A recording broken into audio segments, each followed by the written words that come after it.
रंजीत दास सभापति नयगढ़ जिला कांग्रेस कमिटी। संगठन बैठक देखो सांगठनिक बैठक बर्तमान हाँपाई आमर माननीय प्रदेश कांग्रेस कमिटी सभापति भक्तचरण दास जी निर्देश जे जिलार प्रत्येक पंचायत रे बर्तमान कांग्रेस सांगठनिक बैठक हम कर्मी मान साथी जनसाधारण साथी सीधा सड़क आलोचना हम आलोचना होगी लोकर अभियोग शुण दल को संगठित कर जो भोट चोरी हो जो स्पेशल इंटेंसिव रिपोर्ट जो बर्तमान ओडिशा रे आरंभ होगा जाऊँगी प्रति बूथ रे बीएलए आमर ब्लॉक लेवल एजेंट नियुक्ति प्रक्रिया बर्तमान आम आरंभ करुचु एवं जमीती आम लोकंर ना कटो ना भोटर तालिकार एवं बाहर लोक यही गोटे बूथ भितर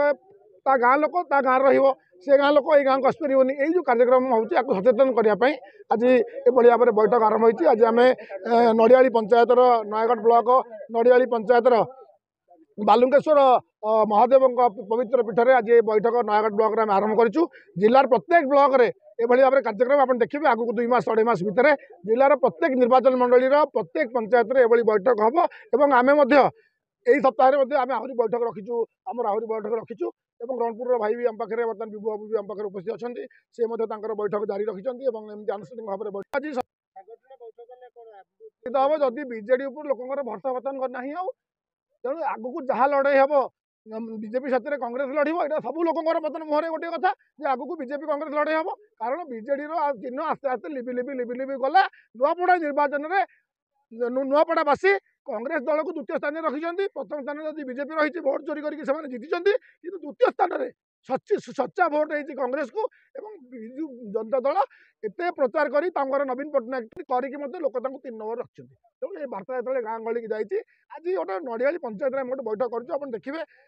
धान कटा यहाँ तो असमय धान कटा चली तथापि आज माँ भौणी युवक वयस्क लोक समस्त आज गोटे सम्मिलित उपस्थित आज आमको खुशी करगामी दिन में कांग्रेस नयगढ़ हवा बोली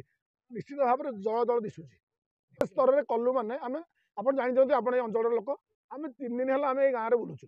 आम इंजरगढ़िया जाऊँ गवर्नर आसलु आम नड़ियाली जाइलु बढ़िया से गलु आम बालीपाटना गलु आम ये पंचायतर 5टी गाँव को आम बुलिलु लोकों साथी संस्पर्श गलु लोकों संवाद कलु लोकों डाकिलु एवं लोकों कथा कटक बस शुणिलु शुणिक आज आम बैठक आसीचु से जो पंचायत बैठक हम से पंचायत समस्त संलग्न ग्राम को आम जीवु लोकों हाथ में मिसबू आलोचना करूँ एवं आम बैठक करूँ।